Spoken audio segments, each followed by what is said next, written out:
6 октября был сделан пост со словами «We are back». Произошла такая легализация антисемитизма. 100%. Я ему говорю, я таких, как ты, мудаков рожаю. Я говорю, ты не можешь меня напугать, не можешь. I'm so sorry. Their parents sent them to Berkeley so they could study. Рассказывай. Меня побила на этом первом митинге, попыталась.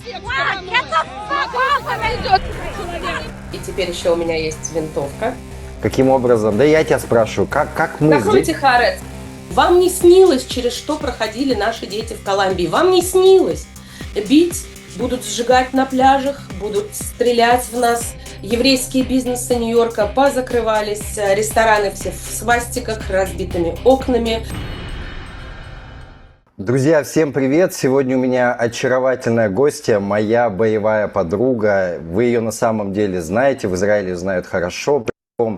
Из Америки, из Сан-Франциско, Оля Журавская. Оля, привет! Привет, мой дорогой, привет! Привет! Оля активистка, еврейка. Все это время, начиная с 7 октября, бьется с антисемитизмом. Выходит на улицы драться в пропалестинских митингах. Это надо видеть. Я это видел, и, может быть, даже поставим несколько роликов сегодня в этом интервью. Я очень рад, что ты сегодня пришла в гости. У меня к тебе несколько таких больших вопросов. Но давай для начала, чтобы с тобой больше познакомились зрители, кто тебя не знает, если кто-то тебя не знает. Вот в рамках той деятельности, что я описал, чем ты конкретно занимаешься? Я волонтер очень классного нон-профита. Он называется МАКА – Mothers Against College Antisemitism. Мамочки против антисемитизма на кампусах. Этот нон-профит создала шикарная, невероятная еврейская женщина Элизабет Рант в Нью-Йорке. И мы насчитываем больше 60 тысяч довольно возмущенных еврейских мамочек. И одна из ветвей, что ли, того, что мы делаем, потому что мы пишем много писем, мы занимаемся там с поддержкой судебных повесток и прочего, но одна из ветвей нашей деятельности – это Maccabees on the ground. Это те люди, которые приходят во время пропалестинского террористического выхода студентов на кампусах и стоят рядом с еврейскими студентами и с израильтянами, и свидетельствуя, с одной стороны, этому кошмару, и, с другой стороны, показывая детям, что мы вместе, как минимум, переживаем это. They will come for you. Free, free, free Palestine! Because this is how Islamization works. Disclose thy best! We will not stop, we will not rest! You have been doing nothing. You're meaningless stealer. Disclose thy best! We will not stop, we will... Я бы хотел с тобой поговорить с самого начала о 7 октября, то есть когда эта вся трагедия, вся эта у нас началась история. Вот, я поясню, почему спрашиваю, потому что я именно после 7 появился во всех эфирах. Именно человек, который увидел, что происходит в мире, и мои коллеги, все, кто с диджитал работают, что происходит в мире, что 7-8 уже пошли огромные митинги, когда мы 7 вообще не понимали, что происходит. Друзья, коллеги высылали мне публикации, явно это заготовленные уже, вся пропаганда против нас. То есть об этом я очень много говорил, кто-то относился скептически. Но если этим заниматься, сидеть внутри англоязычных тех же каналов, не израильские каналы смотреть, то все это ты, конечно, увидишь. Об этом я и говорил. Ты как очевидец, находясь там, можешь вспомнить эти дни, 7, 8, как до вас доходила информация, что именно до вас доходило, ну и самое главное, что было в сети и на улицах? Я помню этот день как вчера. Это был очень-очень страшный день, 7 октября, когда потому что мы же еще в другой тайм-зоне, то есть до нас все новости доходят, в общем, одним куском случившегося, Ром. То есть мы проснулись, а у нас случился крупнейший погром 21 века. И мы вообще ничего не понимаем. Мы давай звонить, естественно, семьям. Те тоже ничего не понимают. Все рыдают, мы рыдаем.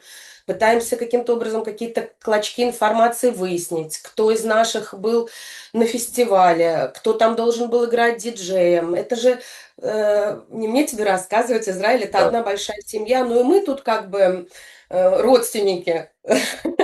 Нам тоже это все люди не чужие, и мы ничего не понимали. Мы сидели, рыдали. Все, что мы могли сделать, по-моему, как вот сейчас помню, это созвониться в зуме и молиться. Рома, я атеист. Ром. +1. Но я никогда, мне кажется, в жизни так горячо не молилась, как в тот день, потому что больше, что еще делать, я не знала. Я не знала, а ребята на кампусах знали. Значит, во-первых, вот такой момент в копилочку. В одном из судов в качестве доказательств приводится, что в Инстаграме одного из вот этих вот крупных пропалестинских нон-профитов, которые у нас тут заправляют всем на кампусах, еще 6 октября был сделан пост в Мгм. Инстаграме со словами «We are back». Вот так Мы вот. вернулись. То есть Окей. они уже знали, что будет происходить. Они уже были готовы ко всему, потому что 8 октября дружно, в едином порыве ЛГБТQ, учительские профсоюзы, все борцы всего хорошего со всем плохим, всех цветов, значит, не только радуги, но и вообще как бы человеческого тела, Всевозможных, да. одинаковыми знаками, на которых было, значит, вся эта from the river to the sea геноцида и так далее, и так далее. Разве что лого не было, что это все проплачено Соросом, но в целом вот эта вот вся картинка, она, конечно, складывалась в очень организованную среду мероприятия. Потому что такое количество людей сразу так мобилизовать и с одними знаками всюду, с одними палатками этими. Это все были централизованные закупки, понимаешь, как бы вот у людей все было схвачено. Много людей было. Вот так вот. Очень. Людей Тысячи? стало меньше тогда, когда Трамп прикрыл USAID. Вот многие мои либеральные друзья переживали, действительно, там гранты, фиганты. Я все понимаю, но вот вам, что называется, мой lived experience. Я стала приходить на кампусы после того, как USAID прикрыли, и людей было меньше, которые выходили держать эти знаки. И Ну, так они и не вернулись в прежние величины до сих пор. то есть, как ты считаешь, причинно-следственная связь, если, не знаю, может быть, делали расследование, или сама об этом думала, то есть мы понимаем, с моей стороны, да, я занимался кибервойной, потому что мы делали расследование, все, что мы говорим про социальные сети для всей аудитории, для всех, что это было заготовки, выпустили контент. Но вот именно те самые митинги, это значит явно вообще без этих соцсетей, в принципе, уже людей, получается, каким-то образом готовили. И, видимо, готовили не 6 и не 5, и не 6 и не 5. Не 6, не 5. И мне интересно, как им доносили информацию, там, окей, не знаю, 1 или еще там год назад, то есть, что это значит, что им говорили, что 7 числа Израиль нападет на Газу, как они это преподносили? Или как это было? К чему они, вот так они и готовили, что уже все точно? Не совсем так, нет. А Мы, как? конечно, Вот думали и пытались понять, как все это произошло, и тут это нужно как-то интересно. смотреть на многофакторность. Многофакторность номер раз. У нас происходила исламизация студенческого населения в течение 2 сроков Обамы. Угу. Каждый раз, когда мы говорим про какую-то серьезную пропаганду, нужно все равно смотреть источники финансирования. Потому что человек скотина ленивая, как бы его 10 тысяч раз не ткни, он 10 тысяч раз не ткнется. Чтобы кто-то 10 тысяч раз ткнул, нужно и тетрадочка, нужно и понять, какими словами, каких людей рекрутировать и так далее, и так далее. Но для нужны необходимы деньги. Угу. Конечно, мы боремся за то, чтобы нон-профиты и университеты открыли свои книги, показали нам деньги Катара. Какие-то университеты не скрывают финансирование от Катара. Все университеты Америки скуплены на корню. И вся вот эта вот woke agenda на протяжении 10 лет, она связывала вместе вот этих всех очень вроде бы разных, с разных walk of life людей. Тут те социалисты, тут тебе, значит, ЛГБТ плюс активисты, тут тебе Black Lives Matter, тут тебе учительский профсоюз, тут тебе серп и молот, тут тебе каблуки с хером. И все это Винегрет в полный. невероятном винегрете 10 лет обсуждалось. Сионизм – это плохо, Израиль – это плохо, Израиль И они не говорили, что прямо 7 октября что-то будет, но они через нон-профиты и студенческие коллективы, в каждом университете есть эти студенческие, значит, эти самые For Palestine, Justice for Palestine в разных вариациях, в разных названиях. Их в одном месте закроют, они переоткрываются под другим названием моментально. У нас этих исламизированных НГО... Мгм. И вот готовили нарратив. Нарратив такой. Сионизм – это колонизаторская, значит, херотень, а колонизаторская – это у нас все плохо. Мгм. Значит, евреи – это белые мужчины со своей, значит, токсичной мускулинностью, которые прямо на наших глазах этой токсичной мускулинностью порабощают наших, значит, коричневых братьев из Палестины. И вот братья-демократия настолько поверили в это, а евреи Нью-Йорка настолько тоже поверили в то, что они белые люди, что у нас вот тут вот произошла какая-то очень интересная сцепка между антисионизмом, антисемитизмом и self-hating Jews. Вот эти вот все Маши Гессен и т.д. Как Мгм. бы как нарицательное имя. Ну, Ты, ты, наверное, знаешь наш скандал с Пулитцеровской, конечно же, и премией, и новая да, статья в да, Нью-Йорк да, Таймс, значит, с нашими, значит, похотливыми собачками. В да. общем, что хочу сказать, что вот эти вот именно нарративы готовили 7 октября. Никто не говорил, мы 7 октября пойдем бить евреев, а вы давайте, значит, нам помогайте. Нет, людям помогли нас расчеловечить, а расчеловечив нас уже никому не жалко. Но вот именно все-таки, ну, каким-то же образом, я вот все копаю, мне прям очень интересно.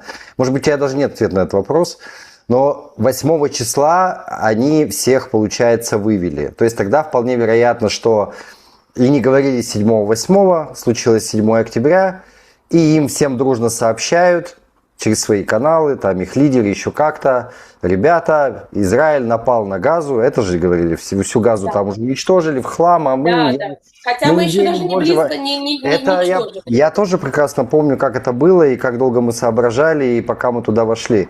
И то 2 есть, недели. да, 2 недели. И им просто сказали, все, выходим на улицы, да, то есть примерно, наверное, так это и было. Конечно.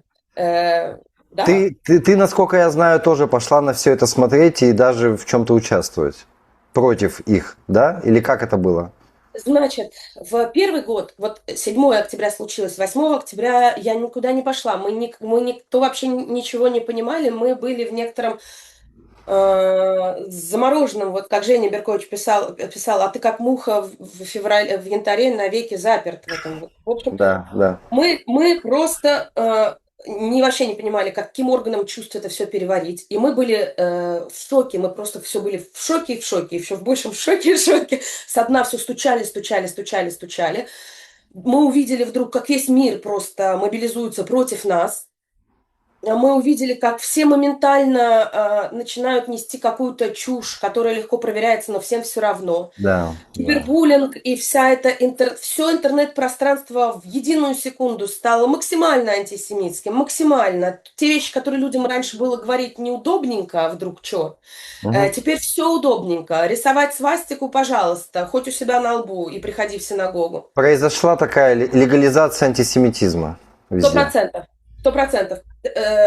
У меня Мгм. был случай, я ехала на машине по дороге, и рядом со мной ехал какой-то мужчина в Убере, и что-то была хорошая погода, у меня были открыты окна, и он как-то мне улыбнулся, я тоже ему улыбнулась, и на светофоре мы с ним поравнялись, и почему-то, я уже даже не знаю, почему, мы заговорили про отцовство, про родительство. Он говорит, вот, везу своих детей там, куда-то он вез своих детей. Я говорю, держитесь, папочка, мол, Мгм. молодец, там, это самое. И он как бы, уезжая, говорит мне, Free Palestine. То есть это как бы кодовое слово для всех своих. Это он мне как бы на самом деле хорошего дня пожелал. А я ему Окей. говорю, ам Израиль чай, мудло. Это Да. нужно вырезать.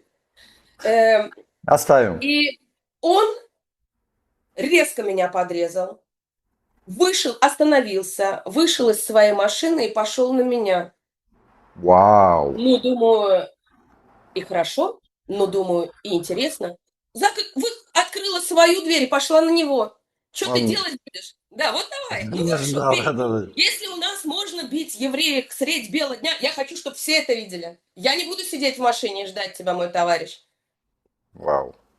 И Вот. И что? он остановился там в 5 метрах от меня. Ничего, ничего. И плюнул.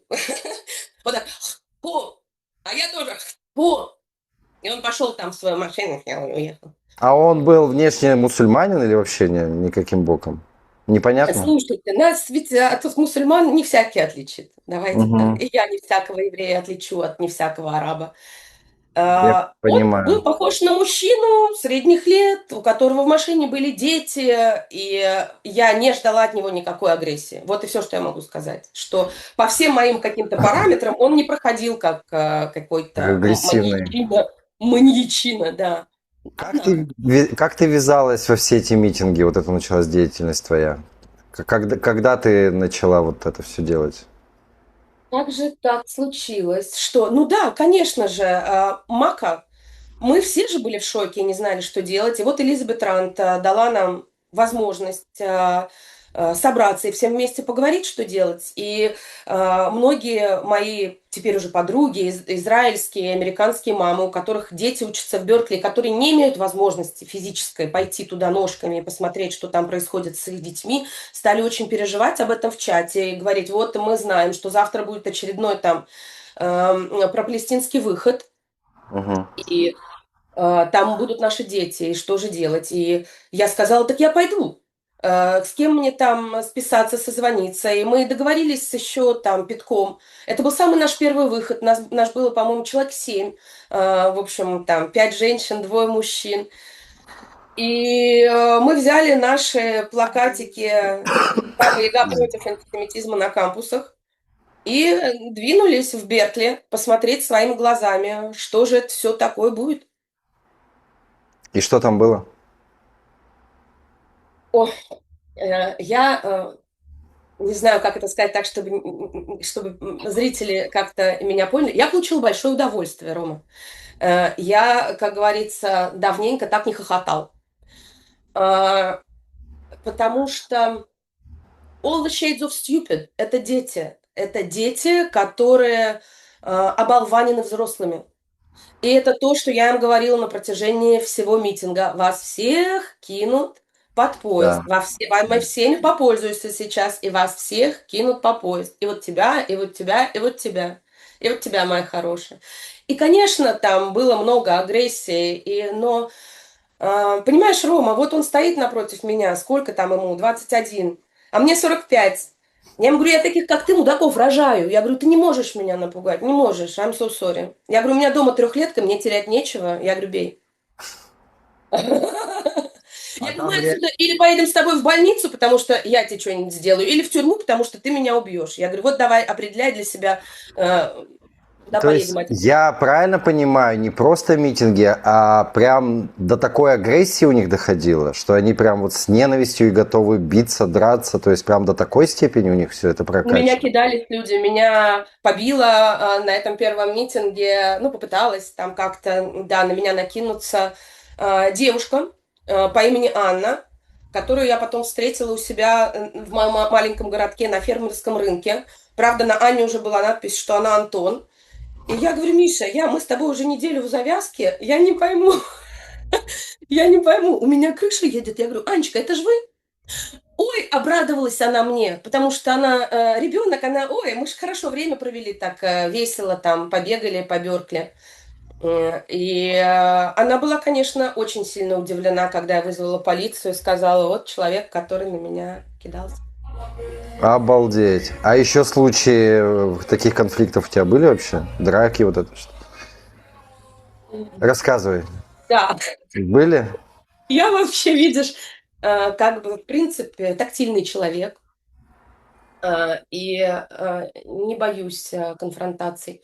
Вот на ночном митинге, пожалуй, самом страшном митинге в Беркли, когда я записывала абсолютно неадекватно, как женщина себя вела, просто бросаясь на одну из наших студенток, она побила меня флагштоком израильского флага, который был весь такой в кровавых ладонях. То есть Окей.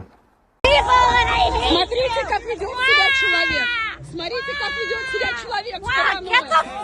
Смотрите, как ведет себя человек стороной. Смотрите, как ведет себя. Сколько таких ненормальных, как ты, вместе с тобой выходили против такой толпы?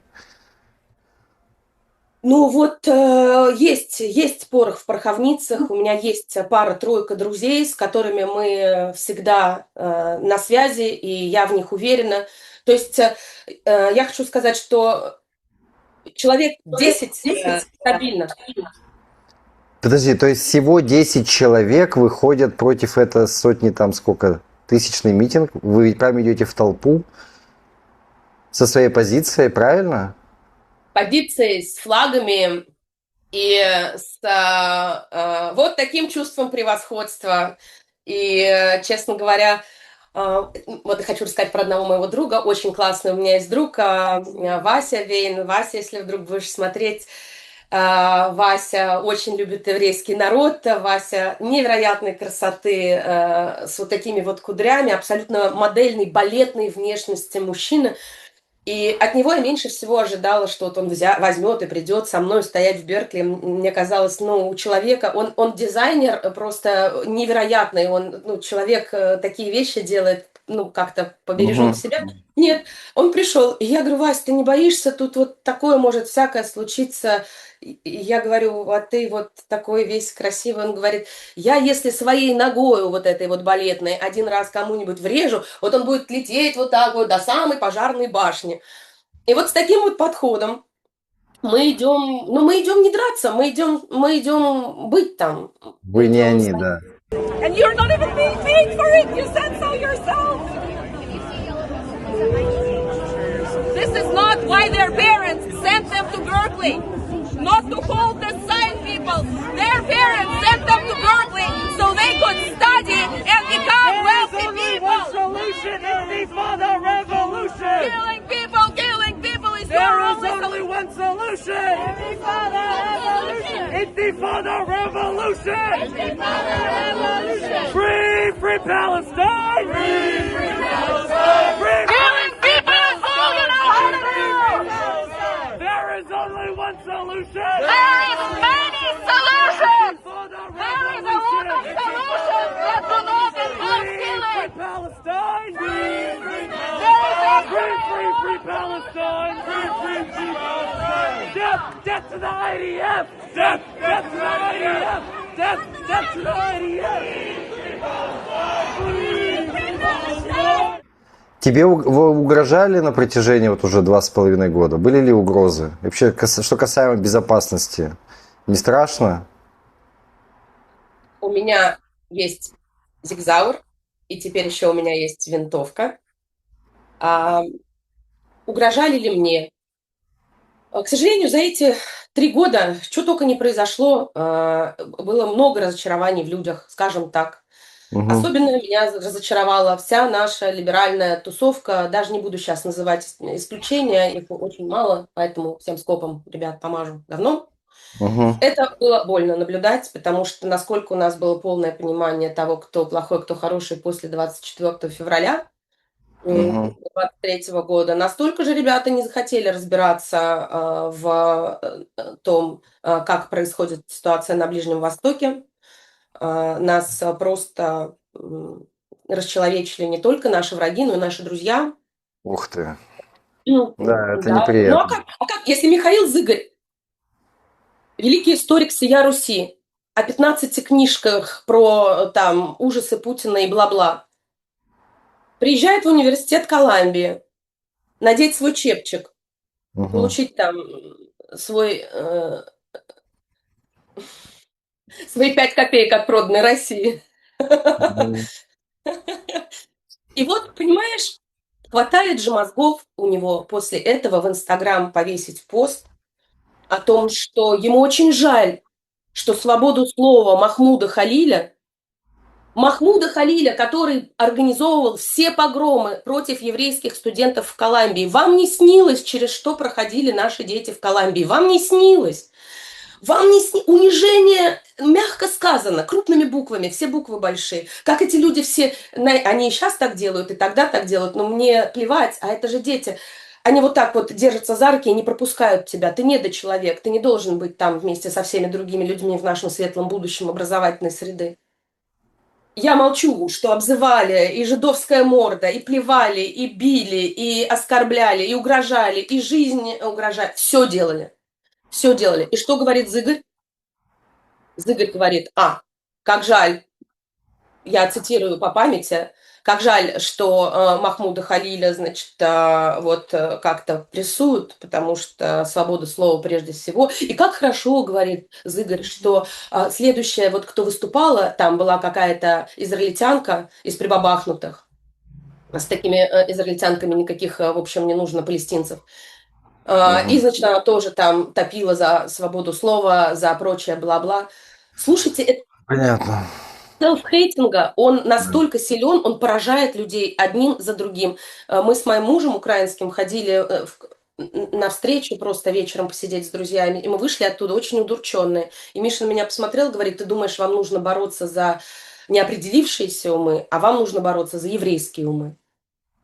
А у меня очень-очень мудрый украинский муж, и он дело говорит. Мой сын, 16-летний, он сказал мне, мам, мне так неуютно быть евреем. Вау. Я сказала, Саша, это by design. Тяжелая Это by фраза, ой, design. тяжелая. Это Ой, by тяжелая. design. И Ой, более того, это уже опять мой украинский муж сказал, ну, Саша, не ты будешь определять, еврей ты или нет. За тебя это будут определять другие люди. Вот Ой, в чем очень важно. Ты можешь трижды отречься, и как Иуда, и так далее, и так далее. Но тебя все равно будут считать евреем, потому что это определяешь не ты уже. Я думаю, вот этот у них, конечно, главный. Это моя подружка лучшая теперь. Don't fucking put it on me. Пусть он вам вон в уши звенит этот.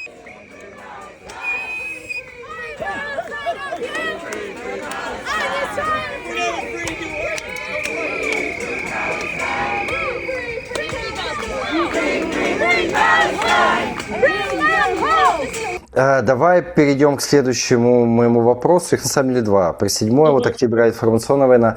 Можно долго говорить о том, как вели себя евреи, митинги, как вот это 2,5 года, уже скоро 3 на самом деле. Но вот если в сегодняшнее время вернуться, в сегодняшнюю точку, вот конкретно сегодня, что происходит у вас там? Насколько ситуация меняется в положительную сторону, в отрицательную? Как себя чувствуют евреи? Что они вообще думают делать? Вообще какая динамика, да, как дальше развивается ситуация? Будет развиваться? Честно, как есть. Стратегия, шматегия. Проблема в том, что у нас тут тоже два лагеря. Так. У нас есть лагерь, скажем так, евреев, которые считают, что хватит, мы доигрались, мы должны уже очень давать отпор, мы должны мобилизоваться, мы должны, ну, в общем, мы должны понимать, с кем имеем дело, хватит чудачить, хватит сюсюкаться, с вами сюсюкаться не будут. Это один лагерь. Другой лагерь, нет, давайте сюсюкаться, будем сюсюкаться, сюсюкаться, сюсюкаться. И, конечно, между нами тоже много, скажем так, недопонимания. Но общее понимание, которое у евреев есть, оно вот какое. Антисемитизм вырос до невероятных пределов, дальше он будет только расти, и нам необходимо внедряться все больше и больше в политическую среду Америки, потому что Америка очень важный союзник Израиля, и мы должны сделать все для того, чтобы его не потерять. Мы должны быть более политически активными, мы должны поддерживать больше кандидатов, республиканцев и демократов, невзирая на партийность, а взирая на личности, на порядочный этот человек или на непорядочный этот человек. Глупости он говорит или говорит нормальные, понятные всем человеческие вещи. Вот для того, чтобы как-то не поехать кукушкой, Элизабет Тран создала новый нон-профит политический в Нью-Йорке, я в нем тоже. Он называется AZIS. Anti-Zionism is anti-Semitism. Вот мы по первым буквам этой замечательной фразы назвались. И наша идея в том, чтобы максимально участвовать в жизни Нью-Йорка, мы хотим отобрать Нью-Йорк у исламизаторского Маманди. Мы все знаем, как Дина Леснянская сказала, что ислам это религия завоевания, что где однажды ислам побывал, он это легко не отдаст. Мы готовимся к битве за Нью-Йорк. Ну, то есть ситуация, если я резюмирую, она никаким образом не улучшилась по сей день, она только ухудшается, да? Так происходит. Да. А как евреи вообще себя чувствуют в плане, скажем так, бытовых историй, потому что я слышал истории разные в Германии, например, там и подстерегают евреев и убирают какую-то символику, кипы, там, Маген-Давид, вот это все скрывать пытаются. У вас так же или у вас полегче с этим? Наверное, в Калифорнии с этим полегче. Опять же, у нас в Сан-Франциско мэр Нью-Йорк, мэр еврей. Это мэр Нью-Йорк, да. У нас в Сан-Франциско мэр еврей, у нас губернатор хоть и ворюга и вообще бесстыдный враль, но не исламист. И у нас сейчас тоже будут выборы, я знаю, у вас будут выборы, вот у нас тоже будут выборы, у нас будут губернаторские выборы. И впервые со времен еще Шварценеггера, возможно, Калифорния станет красным штатом. Я молюсь Богу, значит, чтобы оно так случилось. Стив Хилтон очень крутой кандидат, я ходила на встречу с ним, очень мне нравится его книга «Калифорния Фейлер», про то, как, в общем, Калифорния штат-банкрот, штат такой красивый, такой богатый, такой перспективный штат, и, в общем, в том состоянии, в котором мы находимся. И, в общем-то, вот это было бы круто, если бы мы смогли переломить. Тогда бы, конечно, и с антисемитизмом было полегче, потому что оно все в одной связке. Антисемитизм, вот этот вот вокизм, который демократы зачем-то вынесли на передовую своей партии. Вот этот весь идиотизм, если честно, если он немножечко приглушится, то уже будет легче евреям дышать. Конечно. Репатриация с Америки увеличилась? Вообще евреи рассматривают уезжать в Израиль? Ну, вот последний погром в Нью-Йорке был возле синагоги, которая как раз рассказывала евреям про возможности репатриации. По-моему, так. Что я хочу сказать? Кто-то, безусловно, но вот мы с Мишей интереса ради посмотрели цены в этом вашем, значит, Тель-Авиве посмотрели мы, там посмотрели, сям. Мы, в принципе, калифорнийцы, ко многому привыкшие, но мы с Мишей так прикинули, я говорю, что ну давай подождем, может быть, мы можем купить себе домик на берегу Газы, может быть, сейчас вот мне кажется, мы подтянем. Собственно, это тот же берег и так далее, но мне кажется, что... Скоро, может быть. Единственная страна в мире, где происходят обстрелы, а недвижимость растет. У нас квартира в Сан-Франциско, в неблагополучном районе в Тендерлойне, и она падает в цене, хотя нас не бомбят. И вот вопрос, понимаете, как в стране, которую бомбят, где берешь тряпку вытереть пятнышко на стене, и у тебя минус квадратный метр, я прямо вижу, как я прямо убрала руку, что я делаю, подруга горбатилась, а я тут, значит... Страна чудес, Израиль. Страна чудес, стойте вы как мост чугунный. Но, конечно, люди... Уезжают. Скажи, пожалуйста, вот мы тут, находясь в Израиле, вообще я тебе скажу, что когда, опять же, был создан УТЭФ, и все, что я вещал во всех СМИ, и есть видео здесь, на Ютубе, я говорил сразу, что первый, кто пострадает в информационной войне, и кому мы должны, я не знаю, каким-то образом спасать и помогать, это евреи за границей, не мы здесь. У нас все... Окей, прекрасно, ракеты, привыкли, но мы тут одни, большая семья, все рядышком. Но евреи, которые за границей, пострадают очень серьезно, к сожалению, но это вообще очевидно. Так и получилось, и поэтому попытки было как-то с этим работать, как-то помогать. Но это вообще отдельная история. Спасибо, кстати, всем нашим волонтерам, и ты же волонтер, и в Израиле, и не в Израиле, все мы волонтеры. Ох, непростая эта работа. На волонтерах держится на самом деле очень много. Я не знаю, если вообще не волонтеры, не блогеры, не кто-то, я не представляю, как бы вообще все это вывозили.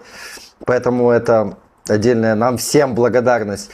Чем мы, находясь здесь, вот иногда меня спрашивают там на канале, задают вопрос, как можно помочь, каким образом, да я тебя спрашиваю, как мы здесь... Закройте Хаарец.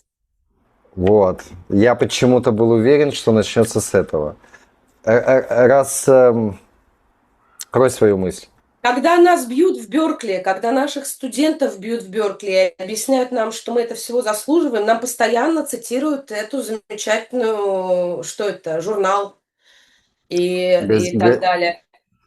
Вот эта Газета. женщина, которая била меня вот этим флагом кровавым, с флагштоком, она прямо кричала мне: иди читай Хаарец, там тебе все объяснят.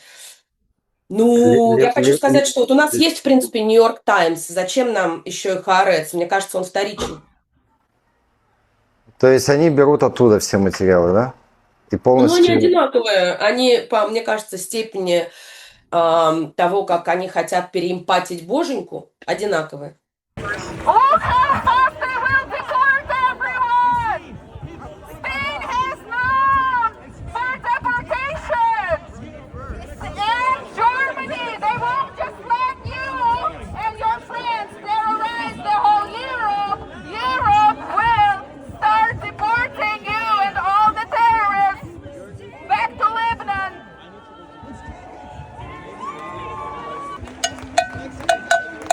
I don't read English. No compresse inglese. Immigrant, Soviet Union, Boris Yeltsin, Gorbachev, perestroika.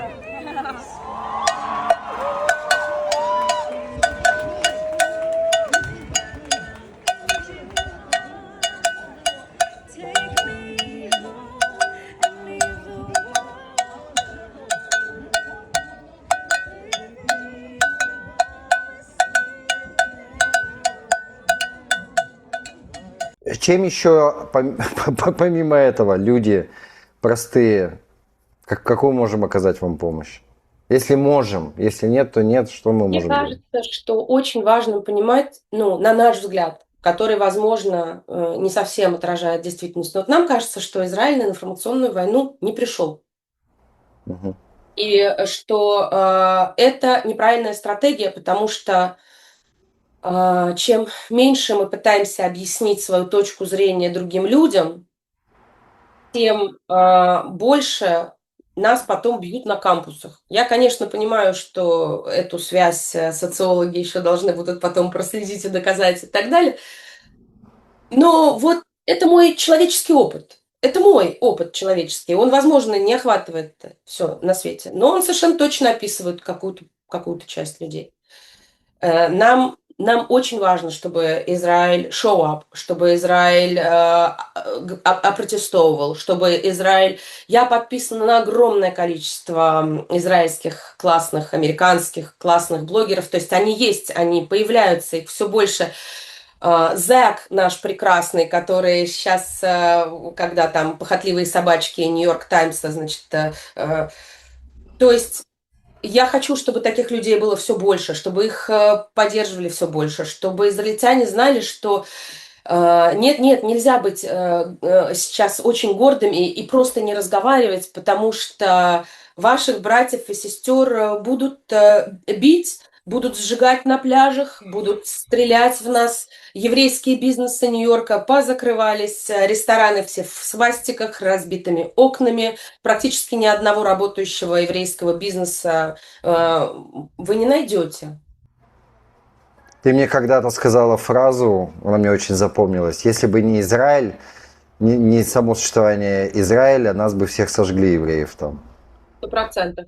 Сейчас ровно такая вот обстановка, какая была, наверное, в период предхолокоста, в период вот Сильвернахт и прочего, и прочего. Единственное спасение евреев – это Израиль. Я объясняю этим головотяпам, я говорю: Господи, вы понимаете, что мы единственное индигниес, вот это вот самое племя, вот самое трушное племя, которое смогло воплотить мечту любого маленького задрипанного племени, об которого все вытирали ноги. Закусить у дела, запомнить свой язык, никому не дать забыть свою историю, свои книги и вернуться на свою землю, да и не просто вернуться, а, как говорил Голден Мэр, если надо, у нас есть и кнопка, если надо, у нас есть и шмопка, если надо, у нас и вон какие самолеты летают. Кто еще смог это сделать? Индейцы живут в резервациях, извините, нет больше индейцев. Какое еще малое племя с таким грандиозным успехом просто всех на болте? Какое? Нету такого. Вот одно мы.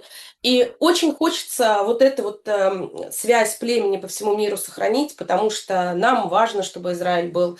Мы знаем, что если нас начнут жечь, мы сможем сбежать в Израиль. И мы знаем, что Израиль так просто нас сжигать тоже не даст.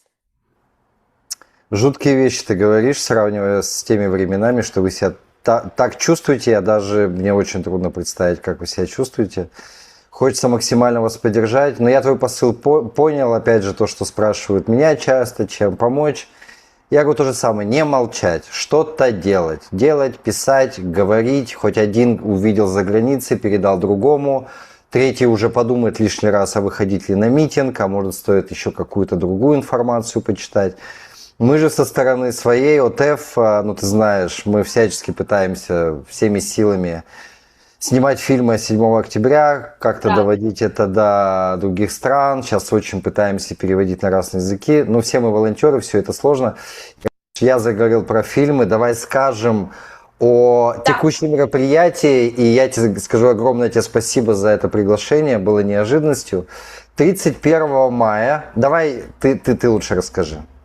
31 мая у нас в нашем кафе «Шину», несмотря на французское название, мы абсолютно еврейское местечко. Маша Рутенберг, которая владелица «Шину», ее тоже прекрасно знают. Ее прекрасно знают в Израиле, Иудее, Самарии. Машу прекрасно знают на всех каналах, в общем, проеврейских. Маша очень активная сионистка, и мы, конечно, в этом смысле очень с ней спелись, полюбили друг друга. Так вот, 31 мая в нашем еврейском местечке «Шину» у нас дома мы будем показывать ваш фильм. Первый фильм, в котором вы снимали дроном, поэтому там будут невероятные картинки. Мы на самом деле знаем, что это будет очень красивый фильм. Также, друзья, важно, это будет очень деликатный фильм. То есть нет задачи сделать так, чтобы вы потом ночами не спали. Есть задача поделиться историей людей, которые прошли через ад и вернулись. И, собственно, вот наши хранители памяти, Роман, и к нему потом присоединилась Зоя, вот их двое. И у нас, чем это мероприятие отличается от нашего обычного, там просто киноклуба? Тем, что, посмотрев этот фильм, мы сможем задать все вопросы и поговорить с Романом и Зоей. Мы устроим виртуальный мост между Калифорнией и Тель-Авивом. Круто. Ну, мы в разных городах. Я в Нетании, Зоя вообще на голландских высотах, то есть вот так, нормально. Между Калифорнией и Израилем мы устроим виртуальный мост. Все деньги с билетиков пойдут в ОТФ. Мы очень хотим поддержать с Машей ваш проект, чтобы... И Спасибо на самом деле... большое.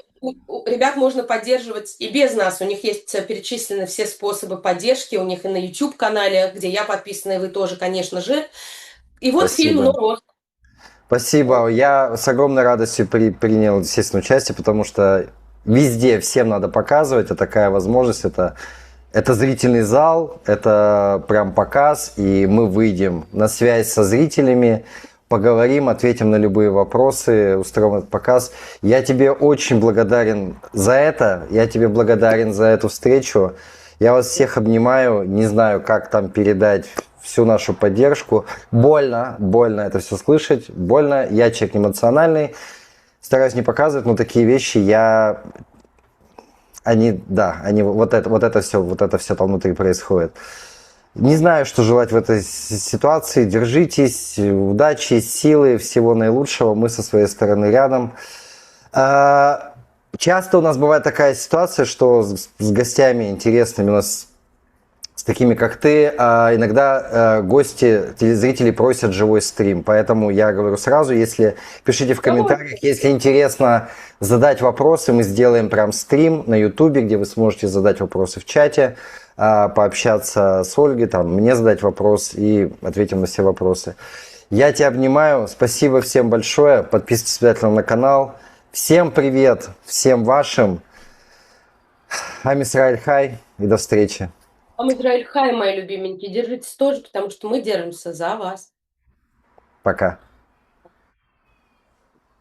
Ну чё, стоим тут на протесте, протестуем.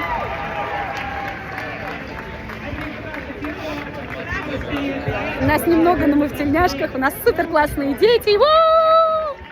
Let my people go!